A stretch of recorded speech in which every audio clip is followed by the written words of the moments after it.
goodness. Car confessions. This is my car confession. Why as women are we so conditioned when we meet a man to think about we're so future focused? Like, why are we always starting to think like, how will my life fit in his life? How would this work for my life? And does he want kids? Do I want kids? And all the things women think about when you meet a man, very, very future focused. Is this going to be a good fit? Could I like his last name? Like, all the things, like, instead of just literally being where our feet are planted and just enjoying learning more about that person and dating that person, and then seeing as you go along if it was maybe a good fit. I think that what women do and are guilty of, and I'll own it, I'm just dating after divorce. Like, oh, you begin to fantasize about a future with this person and you have just entered the first date with them.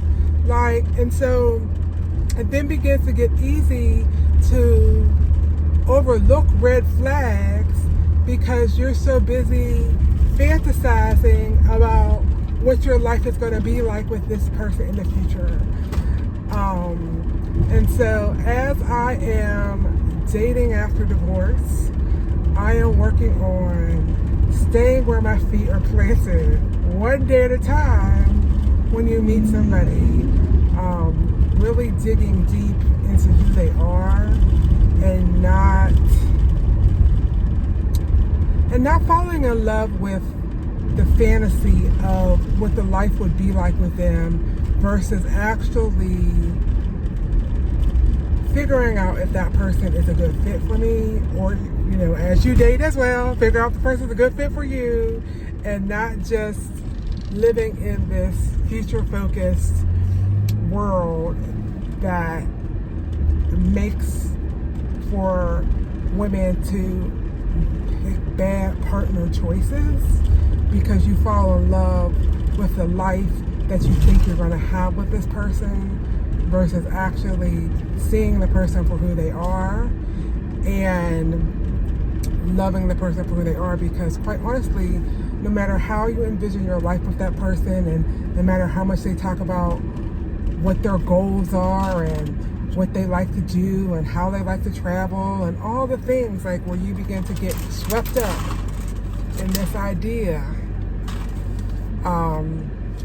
it's really just about keeping your feet where you're planted. And I'm sure, society has put this thing around women that makes marriage like the end all to be all. And what I realize is that marriage is great. It's a great thing and God really has ordained it. But it's not everything. It's not your whole identity. It's not the hill that you live and die on. There are so many more things about a woman besides her status, her marital status. I mean, and I feel like we as a society, we as a culture have made it be everything. So as I am journeying through this dating after divorce, I really am sitting in and loving my own single identity and embracing that for what it is. And if a partner comes along that is a good future partner or another future husband, I will be excited to embrace that. But if not, single life is really good. That's my car confessions.